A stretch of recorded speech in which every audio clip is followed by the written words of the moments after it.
If you grew up during the 90s, chances are you've heard of a game called Crash Bandicoot. Crash was a competitor against Sonic and Mario, but in my opinion, more so Sonic because he was an animal. During my childhood with my PS1, I stumbled upon the game from my huge selection of games to choose from. Yeah, I say huge collection, but really, those were all just burnt CDs. You see, piracy was sorta legal back then. It wasn't legal to upload them, but it was legal to download them. This rule has been changed 7 or so years ago, but people still do it till this day without much of a penalty. I had around 300 games, but I liked the sound of the name. Platformers were always my favorite, so it seemed like great fun. And I remember having fun with it, but not getting far with it. I remember beating one boss, but that's about it. I'm pretty sure it was Puppu. Now fast forward a couple years and boom, they made a remake. And I was able to get it legally this time due to having money and a sense of stability, as you do as an adult. The game starts out pretty forgiving unless you try to break all the boxes and you notice something. Low frame rate, input delay. These are the same exact things that made the PS1 games so hard to play. So it's funny to see it back here, unless you play the PC version, which for some reason has 4K and 60 FPS and all that jazz. You guys are lucky. But I felt Crash was more of a console game, so I got it on my Nintendo Switch. So once I found out it had input delay, I kinda just tried to complete the levels and not 100% the game at all. Just complete all the levels, get the stuff I need to go to the next level, and so forth and so on. Although I did manage to get some white gems. I made mistake after mistake after mistake after mistake. The chasing levels gave me stress beyond belief. But that wasn't all. Oh no. It was about to get so much worse. The damn bridge levels. This is where I was at peak attention mode in order to win it. I was met with plenty of game over screens and plenty of rage quits were in order.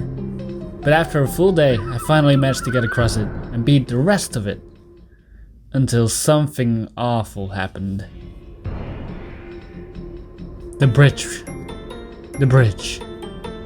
It came back again after the boss battle with Pinstripe Potoro. But since I already overcame the first bridge, I had surprisingly gotten better at dealing with the delay and played in its hands. But that gave me false hope. The level right after that took me days to complete. There was only one checkpoint around the beginning part of it, and that was pretty much it. I had to get my A game on, so I decided to take a rest and finally won it the next day. At this point, I was near the end of the first game. Died a couple times due to not figuring out how Dr. Nitro's Brio worked. I quickly learned from the amount of game overs I saw and adapted to my mistakes. Like you do. I got a good feel for it, finally figured out what I had to do to beat him, and I beat him. This was easily the most fun boss in the first game.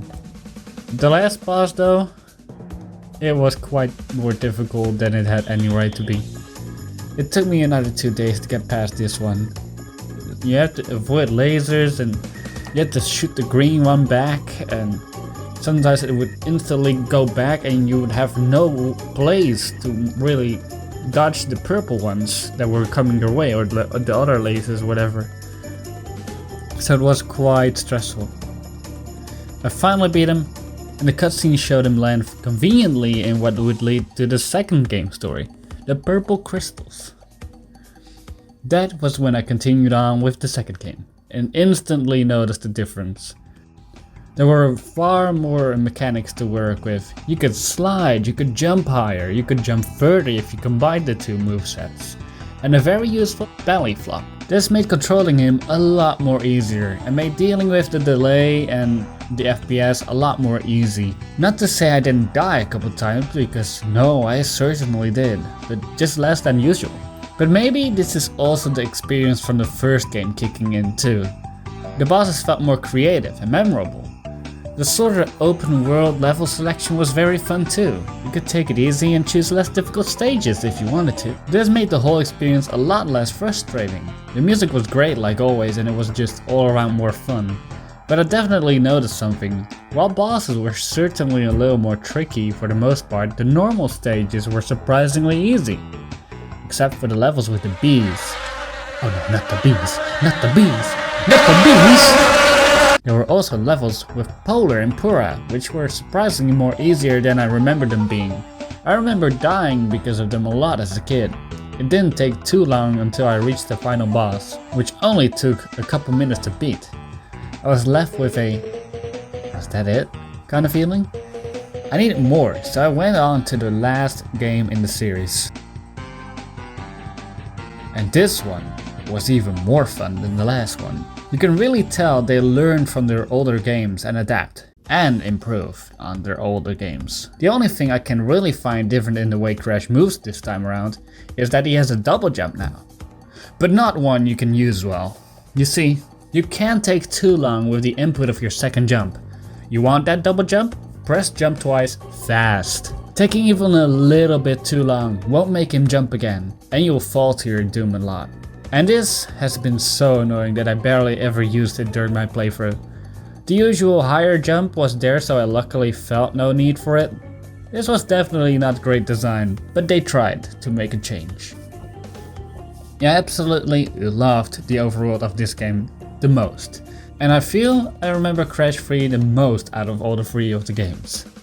I suppose it is because it also is the easiest out of the 3 games in my opinion, although I still hate the water levels, those can suck a massive dick. The music was bang on as expected at this point. The little cutscenes from the enemies was a fun addition. What weren't fun additions, you ask? Well, let me tell you. Freaking motorcycle races that control like crap and plane levels that make you go mental. These were way harder than they had any right to be.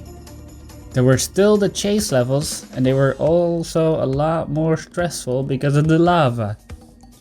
I overcame it, and I adapted once more, till I got to the final boss. This was it, and it was quite epic, but still a lot easier than the first game's final boss fight against Cortex.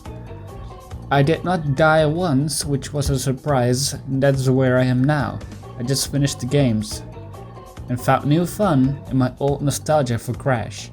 A game I was never able to complete as a kid. I finally completed it, and what a ride it was. I guess the next ride would have to be in a kart. Maybe in Crash Team Racing Nitro karts? Who knows? See you on the racetrack.